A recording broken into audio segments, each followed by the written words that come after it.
Terrorist organisation का एक और बड़ा मोटिव है और वो मोटिव है साउथ एशिया में जिहाद के माध्यम से इस्लामिक शासन को स्थापित करना। में जो मुंबई अटैक हुआ था जिसमें 10 आतंकवादियों ने 166 लोगों को मार दिया था।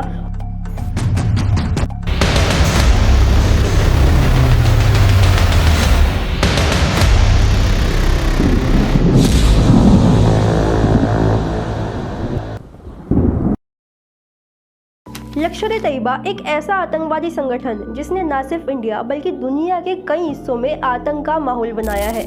और अगर आप लोग सोच रहे हैं कि इस आतंकवादी संगठन के बारे में हम लोगों को क्या लेना देना, तो मैं आप लोगों की जानकारी के लिए बता दूं कि देखिए, अगर आपको थोड़ा सा भी लगाव है भारत में जो कश्मीर आता है उससे, तो आप लोगों को इस आतंकवादी संगठन के बारे में जानना बहुत ज़्यादा ज़रूरी है। और ऐसा मैं इसलिए बोल रही हूँ क्योंकि देखिए, इस आतंकवादी संगठन का मेन मोटिव है भारत में जो कश्मीर आता है उसको तोड़कर पाकिस्तान का हिस्सा बनाना। और साल 2000 में जो लाल किले के ऊपर अटैक हुआ था वो Pakistani national and LET operative Ashfaq in the 2000 Red Fort attack case. और उसके बाद साल 2001 में पार्लियामेंट अटैक आतंकवादियों के पास AK-47 में जो मुंबई अटैक हुआ था जिसमें 10 आतंकवादियों ने 166 लोगों को मार दिया था और जिसमें लगभग 300 से भी ज्यादा लोग घायल हो गए। Indian commandos waged a fresh battle against militants in Mumbai's luxury Taj Hotel. इन सब अटैक्स के पीछे इसी टेररिस्ट ऑर्गेनाइजेशन का हाथ था। अब देखिए, ये जो टेररिस्ट ऑर्गेनाइजेशन है, इस टेररिस्ट ऑर्गेनाइजेशन का एक और बड़ा मोटिव है और वो मोटिव है साउथ एशिया में जिहाद के माध्यम से इस्लामिक शासन को स्थापित करना। और इस टेररिस्ट ऑर्गेनाइजेशन की जो फॉर्मेशन है वो साल 1980 के दशक में हाफिज सईद, अब्दुल्ला आजम और जफर इकबाल ने अफगानिस्तान में रहकर करी थी। लेकिन देखिए, इसको ऑपरेट पाकिस्तान से किया जा रहा था। आप लोगों ने नाम सुना ही होगा ओसामा बिन लादेन का।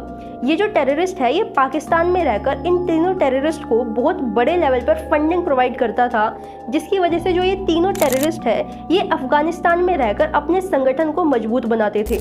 और ओसामा बिन लादेन लाहौर के पास एक जगह पड़ती है मुरीद के, वहाँ पर ही उसने अपना हेडक्वार्टर बनाया हुआ था और उसी हेडक्वार्टर के अंदर जितने भी वहाँ पर आतंकवादी थे, सारे के सारे आतंकवादियों को प्रॉपर तरीके से ट्रेनिंग दी जाती थी।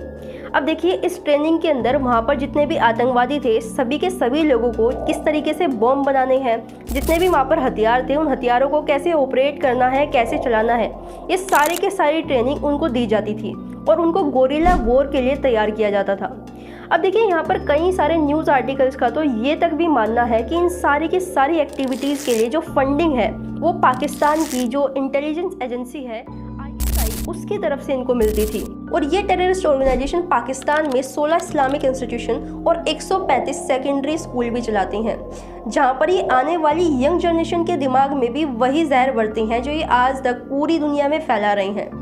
अब देखिए, आप लोग ज़रा खुद सोचकर देखिए, जिस आतंकवादी संगठन का अलकायदा या फिर तालिबान जैसे बड़े बड़े आतंकवादी संगठनों के साथ कनेक्शन हो, वो स्कूल में बच्चों को क्या ही शिक्षा या फिर क्या ही ज्ञान देते होंगे।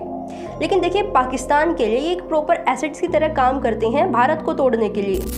और ऐसा मैं इसलिए बोल रही हूँ क्योंकि union home ministry of India ने जनवरी 2023 में ही लश्कर-ए-तैयबा, जो कि एक आतंकवादी संगठन है, इसको इंडिया से बैन कर दिया था। और इसके पीछे रीज़न ये था कि जो ये आतंकवादी संगठन है ये भारत में जो जम्मू कश्मीर पड़ता है वहाँ के यूथ को ब्रेन वॉश कर ऑनलाइन मीडिया के थ्रू आतंकवादी संगठन में भर्ती करता था।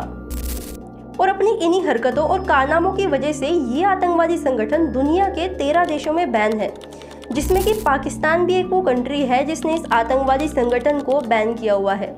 अब देखिए, पाकिस्तान की ये सबसे बड़ी हिपोक्रेसी में से एक है, जहाँ पर पाकिस्तान एक तरफ तो इन टेररिस्ट्स को पालता है, इनको ट्रेनिंग देता है, इनसे हमले कराता है, वहीं पर दूसरी तरफ दुनिया को दिखाने के लिए इस टेररिस्ट ऑर्गेनाइजेशन को अपनी ही कंट्री में बैन किया हुआ है।